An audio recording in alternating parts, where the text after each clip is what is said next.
Well, hello again. Papa Bruce here. Today I'm just taking a little solo trip. Well, that's not true. Jorah's with me. He's back there somewhere. But what I'm going to do is review how I have set up my topper, a canopy on the pickup truck here. But before we get into that, before we drive out to an area to set up camp, I want to thank those of you, my subscribers and others, for all the well wishes and nice comments that you've given me after my heart attack.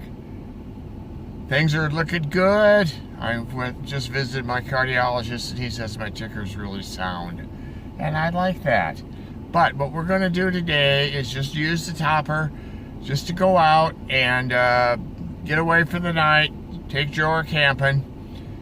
And then the next 2 or 3 videos we'll probably have to just take a little bit of an easy and not do much long distance hiking. But there's a lot on the plan for this year. So we'll talk about that a little bit as we get into it. But at this point, we're just about ready to get off the pavement. So let's get on to where we're going to camp and we'll go from there.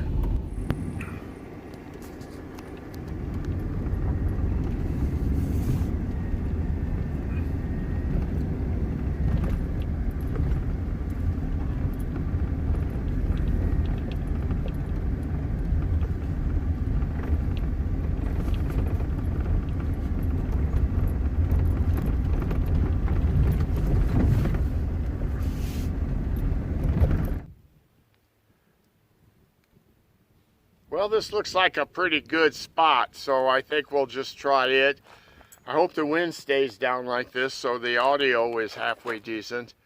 I think probably the best thing I'm going to do, or to handle this, is to show you, I'll do a walk around on the outside of the truck. Again, I'm doing this because I've had questions about the truck itself. So let's just do a walk around to the outside and I'll show you what I've done. One thing I want you to keep in mind is that this is done with the idea that I have to take the topper off in order to pull my fifth wheel, which we have to do every night. Here comes that wind. I hope it's not too bad. Let's go ahead and get her done. Well, in front, not much done. I did put some auxiliary lighting on, they're Alpinas, that really do make a big difference at night, particularly off the highway where you're not supposed to use them anyhow. And there's Jorah. Jorah's with us. Hey Jorah, say hi to everybody. Well, he's a man of few words.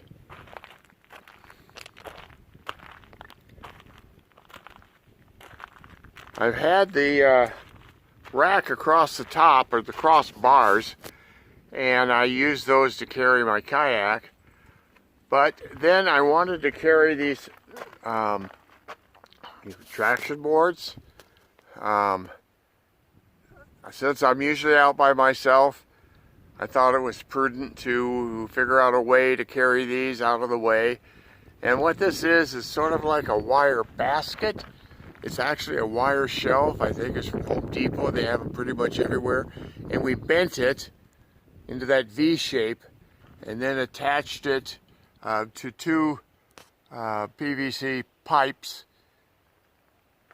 with little screws. Maybe you could see that here. And it serves as a pretty good way to mount the traction boards. And then I have them locked into the cross member.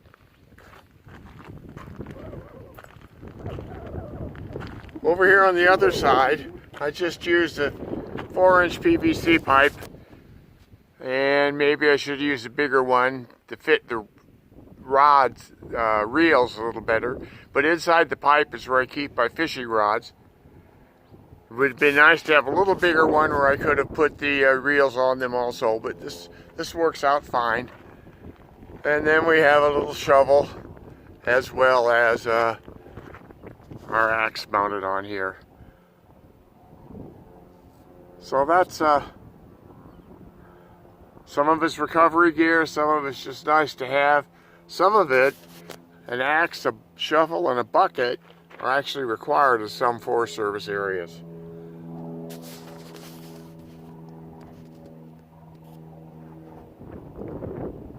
Well, before we get in the back, I thought we'd go ahead and talk about what's inside the truck. A lot of the things most people carry when they're off the road. I have a Spot right here, and I use that Spot X for digital communications via the satellite, and obviously if I needed to send for help. And you can see there's one of the GoPros set on a mount on the dashboard. I carry all my camera gear in a hard case. Usually keep it right there on that seat, passenger seat if there's nobody with me, as well as binoculars, etc. In the back of the truck, on the back seat, I have extra blankets and also my recovery gear. That's particularly when I'm by myself. I think it's important to be able to save your butt if necessary. Let's go around to the back of the truck now, and we'll look what's in the topper. This is just an old topper I picked up for $125. And as I mentioned, all of this has to come out, and has to come out rather easily when it's time to put the fifth wheel hitch in, which installs underneath the carpet on some rails. But the bed is simply a wooden platform with some mattresses on it, and it pops right out. And then on this other side, you'll see the electrical system basically are two RV deep cell batteries. I think they're 100 amps each, pretty much. That's what it is. And then this wooden shelving unit I made holds most of the stuff that I like to carry around. And then you'll see in front of that, next to the cab side, adjacent to the end of the bed, is a drawer unit, plastic drawer unit from Walmart, and that's worked out real well. Let's take a little bit closer look at what I've done for the electrical. The electrical could not be much simpler than it is. Two basic batteries, and I have them wired to a little controller here, which tells me the voltage and also turns on a light back here, and then one up front also. In addition, we have the little 12 volt, or the cigarette plug type charger for my cell phone, for the cameras, and also the battery packs. I do carry 2 battery packs. Basically they're for backpacking, but I do have them with me now, and I'll charge them off the batteries and then charge my devices from the battery packs. This is just a little AM radio that I want to sit back here and listen to some music, which I probably won't do. It's there. I just had it on hand. Most everything I've got in here is stuff that was just on hand. Now, in addition, in the shelving unit, we made a little fold-down table that actually is rather flat when I move the mattress over a little bit. And in here are a lot of the things I just want to get at. If I want to make an instant coffee, oatmeal, whatever, it's right here. Miscellaneous kitchen gear is right here. Easy to use, easy to get to. A couple of my fishing rod reels are in there. And this is just, this makes for a nice little platform to work on, but it also serves as a way to keep everything in there without falling out. And then here are the drawers I mentioned. Also, I put across the front a little shelf, which is held up by some brackets, which actually are on the screws that hold the window in, so I didn't have to make any new holes or new windows. So basically it's real simple, and everything I have, everything I need in here for most of my outdoor activities are in here. Fishing tackle, all sorts of other stuff, from a extra quilt, fillet knives, etc. Everything I need is in here. My backpacking gear is all stored away in here also. So it serves as my storage as well as something I can use when I want to get out. I tried to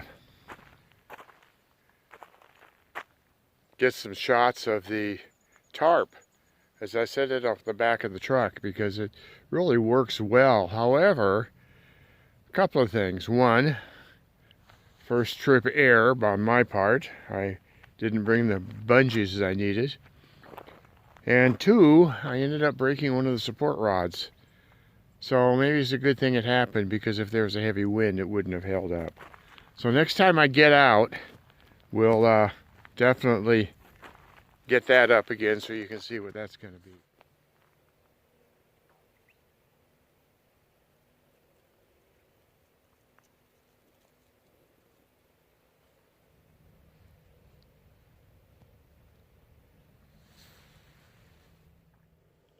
Good morning, all.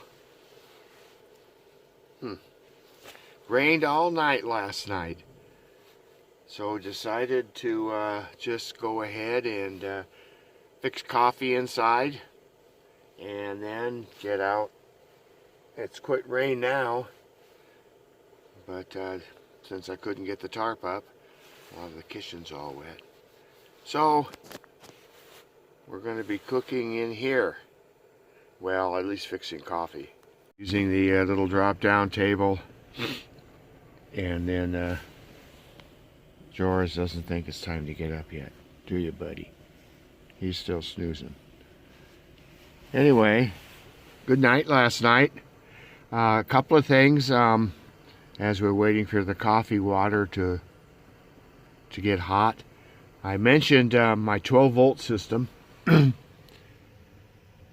and how that works. It's just two batteries, two RV deep cycle batteries. I think they, as I said, they're 100 amps each, and they're not hooked up to anything. They're just standalone.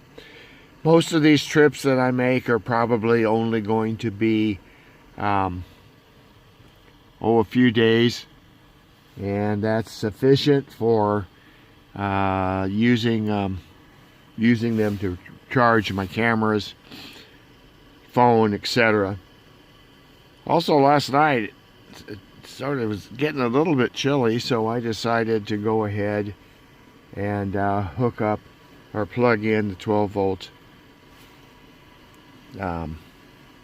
blanket, and it seemed to work just fine. So it does not really take down. See, we still got 12.4. Hell, it didn't hardly drop down much at all. It's still putting out a lot of DC voltage. Okay, let's see if the water is hot. It rained last night. My kitchen was out because I wasn't able to get the tarp up through lack of supplies and broken pieces. I'll get that up next trip, which hopefully is next week. Plan on coming out this way to observe the comets or whatever they are. And if I don't do that, I'm going to make a multi-day trip down to the Gila River, which will be up and coming very soon too. But right now it's raining, and which is unusual. We're going to head back into town and get a lot more detail about how that tarp works next trip. Meanwhile, remember, keep hiking.